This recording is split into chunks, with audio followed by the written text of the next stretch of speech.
BC guys, welcome back to Unshakable with April Chapman as we discuss all things social, cultural, political, and theological from a biblical perspective. I'm your host, April Chapman, and today, we're gonna try. I don't know if any of y'all noticed, but I did a reaction video to the Black Lives Matter activists, the scholars, the woman, Nakima Levy Armstrong, who was so outraged and upset over the Kevin Hart joke told by Tony Hinch. What's his name? Hinchcliffe. I think that's his name. If that ain't his name, I screwed up. But anyway, they were mad at Netflix. They were mad at Kevin Hart. They just mad at everybody. Super emotional, hyper emotional, and outraged over the joke over George Floyd. And the video that I did covering that, y'all, YouTube done yanked it off the internet. It's gone. Like, you can't even watch the video unless you are part of my Patreon community. So I'm going to attempt to do a follow-up video, and I will be nice, okay? We're not here to make fun of people's, intrinsic qualities that they can't control or things like that. But I am going to provide commentary and criticism on this because Kevin Hart recently went on The Breakfast Club to respond to why is it that he refuses to apologize and won't bow the knee to the woke mob. And, if you know anything about Kevin Hart, he is a comedian and he is liberal. However, I was pleasantly surprised to see that Kevin Hart is not bowing the knee and giving the left what they want, which is they want some blood, okay? They want, well, you got to understand, and we're going to react to it, but the left needs your obedience. They need you to bow the knee and to comply to their demands because that's how they get power. They're not really offended or upset or outraged, and their feelings aren't really hurt. Right? Because if they really cared about distasteful jokes about dead people, they would be crashing out over these jokes, the same types of jokes about Charlie Kirk. That's not it. They want to appear as if they have some sort of moral high ground and have issues with distasteful jokes. No. As long as the distasteful joke is about a white person, then that's fine. But if the same kind of distasteful joke is said about a black person, they're not really offended. They just want to use that as an opportunity to be upset. So what we're going to do now is I'm going to attempt to react to Kevin Hart responding to the criticism about the George Floyd joke during the roast on his Netflix special. And I'm going to highlight some very important things to help you understand what this is really about and how so much of what Kevin Hart is going to say here is true, but how, in a sense, he is asserting himself and he's showing a little bit of testicular fortitude and a little bit of masculinity, just a little bit, but how I don't believe he doubled down and doubled down enough. Let's take a listen. Yeah, the George Floyd joke, it wasn't a tasteful joke to our culture, to our audience, but our audience that's watching the roast, if you're watching the roast, you get why they're doing it. You get why the racial humor is on the table. Like, it's not, I wasn't shocked. Like, that's what they do. Go look at the Tom Brady one. Like, that's what they do. It happens every year when they do a roast. It's not new. This isn't it's not a new agenda. It's not a new approach to comedy. Do you feel like Tony Hinchcliffe went too far when he made that joke about George Floyd? It's Tony Hinchcliffe. Yeah. Like, I don't expect less. I don't expect more. I feel like you're saying going too far is the point. I don't want to put words in your mouth. Yes, I mean, okay. That's why you're there. Mm-hmm. And I hate to say this, but I'm going to because we're being honest. People are talking about that joke. Talk about his set. Tony Hinchcliffe arguably had the best set or one of the best sets between Tony and Cheryl, and I would say Naeem had a really strong set. Naeem had a very strong set. I was laughing out loud at Tony until that joke. Until the joke. But not even just that joke. I don't like when people joke about violent, tragic death. He's lying. Charlemagne Not the God is absolutely lying, because some distasteful things have been said about Charlie Kirk and Herman Cain. And, when Justice Clarence Thomas passes on, people are going to make jokes, and I can guarantee you he's not going to have anything to say about it.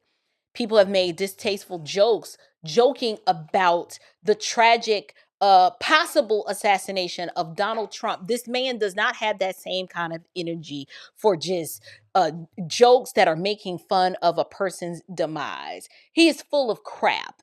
He's lying. He doesn't mean that. It's what I'm saying. The more that you guys watch this exchange between Kevin Hart and Charlemagne the God and the other female hosts here, I'm gonna just make a statement here, and hopefully YouTube won't yank this video. But Black people are dishonest. These people are not honest. Okay, they are lying. They don't really mean half of what they say. And the outrage, the emotional, meltdowns that these people are having over this joke are not legitimate. It is contrived, and they need something to be outraged about, because these people, the if you looked at the type of tragedy and just horrible outcomes that are in the Black community and are in our neighborhoods, and are from that we get from our educational system, and in academia, and just life in the hood, these people are not grieved about any of that. They are not grieved about the millions of aborted babies that have been tragically assassinated in the womb by the hired medical hitman that their own mamas retained in order to carry out the act. These people are dishonest. They're not upset over a George Floyd joke. They're not. But they want to make you think that they are, because they have nothing else to be outraged about. And this is a smokescreen distraction. If they were really upset about the condition of the Black community, and the dismal outcomes due to fatherlessness, they would do something about it. They would encourage our young women to marry before they carry. They would encourage our girls to put some clothes on and quit twerking, right? And to be chaste, and to give a man a reason to want to marry you. They are not upset or hurt about this George Floyd joke. This is them virtue signaling and trying to get a Hollywood comedian whose livelihood is built upon telling tasteless jokes. They're trying to get this Black comedian to bow the knee so that they can assert themselves and say, see, we got power over Black Hollywood. We can make them bow the knee and do what we want them to do. If we say that this joke is done in poor taste and it has hurt somebody's feelings, then that's all that matters. They literally want this Black man to be caught up, emotionally unhinged, and in his feels, so much so that his media empire was supposed to step in, stop a comedian from telling a joke, and make a whole scene so that they could feel better about themselves. I am telling you, this is nothing but Black inferiority on display, coupled with a little sidecar of Black supremacy. Because if they could get him to apologize, it will demonstrate that Black supremacy is real. But then at the same time, it would also demonstrate that Black inferiority is real too. Because the comedian who told the joke, who was a white person, should not be allowed to make jokes about Black folks, because when they make jokes like that about Black folks, it hurts our feelings. It hurts their feelings. Let me explain something to you. I have this graphic that I'm gonna pull it up, and I'm not finished doing what I'm doing. But it talks about signs of a weak man. And I apply these 12 signs of a weak man. I apply it to Black liberal males because it's true. And one of them, number 3, is a victim mentality. And number 6 is they can't handle criticism, like correction feels like an attack. And then number 7 is they are easily influenced. They'll follow the crowd and the narratives. So like somebody like Charlemagne the God, he's a weak man because he knows that this Netflix special was funny and that the George Floyd joke was actually funny. But because he's a weak man, he will follow the crowd and he's easily influenced. So if iHeartMedia says this joke is not funny, then he's like, yes, sir, boss, this joke is not funny. If iHeartMedia says we tired, boss, then he's like, yes, sir, we tired. We tired too, boss. Another sign of a weak person is low confidence. They settle because they fear greatness. Kevin Hart, believe it or not, I thought that he was going to bow the knee and acquiesce to whatever demands it is that they would demand of him. But you're going to notice as you listen more that Kevin Hart is like, look, if you're so sensitive that this joke offended you, then you don't need to watch a roast. You're not built for comedy. And it's because it probably has a lot to do with, as woke as Kevin Hart is also a Gen Xer. He's in my generation. And we're like, listen, everybody can get this smoke.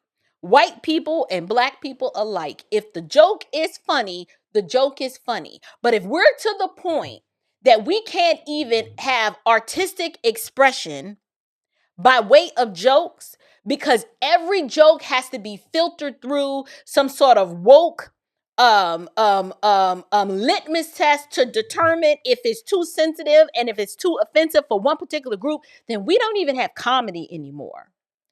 And so let's finish listening to Kevin explain why this ain't even his problem. That this is really the problem of the person on the receiving end that just they need something to be upset about and they need something to be sensitive about. Because miserable people and inferior-minded people and weak-minded people tend to be offended by everything. And Kevin Hart is not saying this, but that is the conclusion that you should draw from the fact that the Breakfast Club continues to double down on why aren't you more offended and why won't you at minimum stand up for the George Floyd family and say something, because they really just want to know that you care. And Kevin Hart is basically like, look, know that I care. So you're so emotionally weak that you need me, a Hollywood comedian, to make you feel seen? Like, come on, cut it out. I liked Pete's set, and then I was like, why you had to say anything about Charlie Kirk? Pete had a great set too. Pete had a Charlie Kirk joke in it. Yeah. Like, would I tell those jokes? No. But do I get why they're being told? Mm-hmm. Yes. Like, notice how Kevin Hart is like, there was a Charlie Kirk joke. They never engage with the fact that, well, you're right. They told a joke about Charlie Kirk, and Charlie Kirk was assassinated. Vastly different than how George Floyd died. Charlie Kirk was actually assassinated, and they have no comments, no engagement whatsoever with the fact that that wasn't the only dead person's joke that was told at this roast. I'm not looking at Pete crazy. I'm not looking at Tony crazy. Like, that's what... I know what you're going to do. I know your style of comedy. Did you see the interview that I did with Terrence Floyd, George Floyd's brother? No. So he said... No shot to you. No, okay. that's good. I'm never watching it. That's fine. I just want to be clear. I'm never watching that. Like, I only brought like, even now that you told me, I'm not going to go back. At this point, Kevin Hart is like, look, he don't give a darn no more. He's just letting her know, I'm not interested in your interview, and I want to make sure that you know that I'm not watching your interview. Like, I don't even care. That is not on my top 500 list of things that I'd like to engage with. I thought this was funny. And that's why they laughing. Because they like, so? You know what I'm saying? Like, Kevin Hart is like, don't nobody care that you interviewed his brother. What's your point, lady? And go look at that interview. Because he's a fan. But I just want to make it clear so you understand what I do with my time. Like, I'm never doing that. Okay, go ahead. I just asked because he's a fan of you. He saw the joke and it picked up pretty big. So I didn't know if you saw it, but he basically said, like, as a fan of you and knowing that you came to the funeral to support his family, even though it's a roast and Tony, that's what he does, they expected you to kind of be the person that would like stop it right in the moment or just not allow for certain things to happen. And he also said he wanted you to come harder. He said if they're going to joke, why you ain't come harder with your own jokes? All right. Racist jokes, I guess. You see this? This is childish. Why didn't you stand up for us?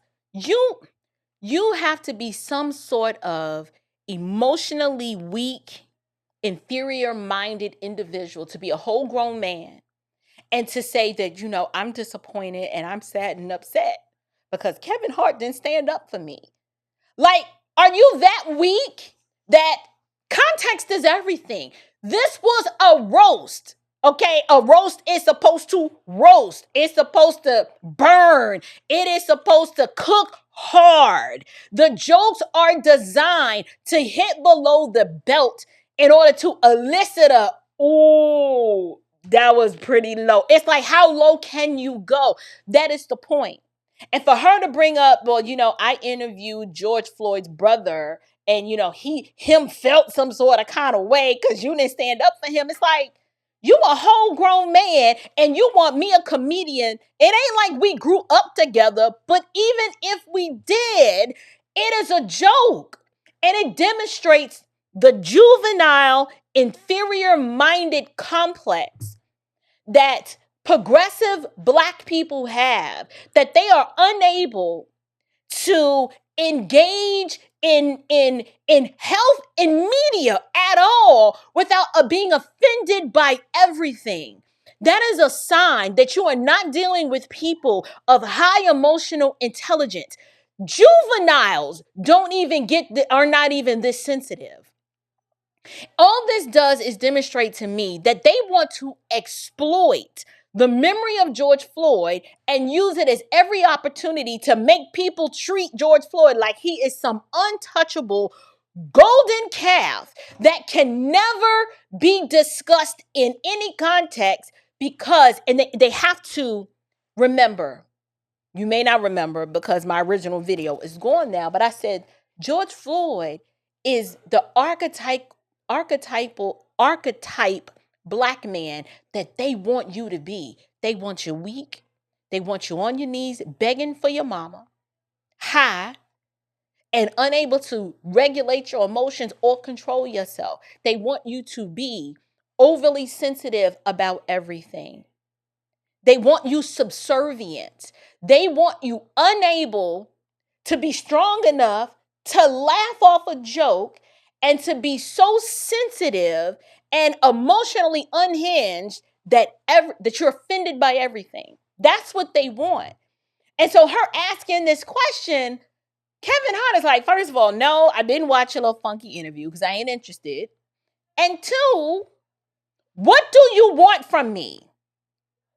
And it's almost as if the people here on the Breakfast Club, they know darn well this is a joke, but they have low emotional intelligence. And because they stay perpetually offended by everything, it's to the point now they can't even handle comedy. People like this, you don't need to come out into the out. You just need to live in a bubble with a helmet on because you are not equipped to handle real life as it comes. You are not ready for this world. If this joke has you all in your feelings so much that you have this man on your show and you're like, well, they just wanted to know that you cared, Kevin. Kevin, like, I'm a whole grown man. Why does this other whole grown man need to know that I cared? Like, what? This is actually a good thing to give a rebuttal to. See, then they talked about my dead mom and my dead dad. Said that they were running a train on my mom in that was hilarious, right? It was that was crazy. Yeah, that was Regina killed that. Right? Yeah, oh wait, that's right. You probably should say killed that. The jokes about Kevin was on a slave ship in a bottle with like the ship in the bottle. Like, I'm going to appreciate humor. I don't get affected by the attempt of humor. I get it, right? In this case, like, do more. It's my production. We're live. The more is what? Like what is it that you expect me? You want me to take a live production and stand up and fight Tony or have a reaction? Like, Tony told a joke. It wasn't a tasteful joke to us. We didn't like it. Okay. Hey man, that joke. We move on. I don't understand why we stand on a hill and it becomes like this big thing of like, oh man, they do this and they're attacking the culture. It doesn't have to be that. It literally is either you're a fan of this level of content or you're not. And if you're not a fan, then you don't watch it. So Yeah, I'm with Kevin on this one.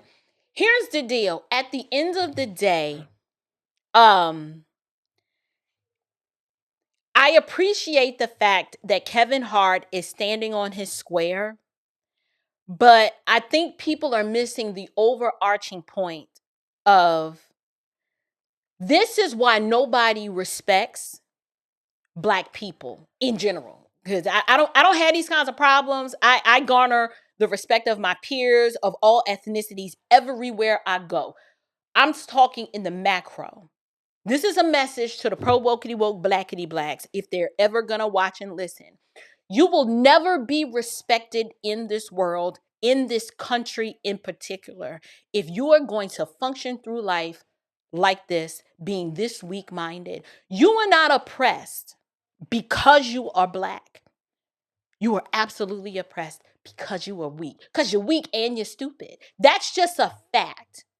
Because if a joke at a roast elicits this kind of response to where you are asking a comedian, well, why didn't you stand up for us? We just wanted to know that you care because we're a fan. I don't even know how to engage with adults who think this way. You're too weak to function in your freedom. We cannot help you. And I'm telling you what I know. People are tired of acquiescing to every time something happens in the world, we got to worry about which one of y'all Negroes are offended. Because you're offended by everything, but you are accountable for nothing. You won't be accountable for your trash outcomes. You won't be accountable for your low marriage rates. You won't be accountable for your high abortion rates. You won't be accountable for your poor educational outcomes. You won't be accountable for your poor economic outcomes either. What are you ever accountable for? Is anything your fault? Anything. Now, we can't even tell jokes because now the jokes have you crashing out, demanding that a network and a whole media empire say. So here, let me ask you this. So what happens if Kevin Hart apologizes and the comedian apologizes too? Is George Floyd still not deceased? Did he not still succumb to I was going to say succumb to his injuries, but I will say succumb to the overdose of the fentanyl? Is that going to change the outcome? Is the apology that comes, how is that going to instill some sort of ethnic or cultural pride to improve your outcomes in any way? This was a roast, and I am trying to understand, how is an apology, what is that going to do for you other than to make your inferior mind feel slightly better about yourself?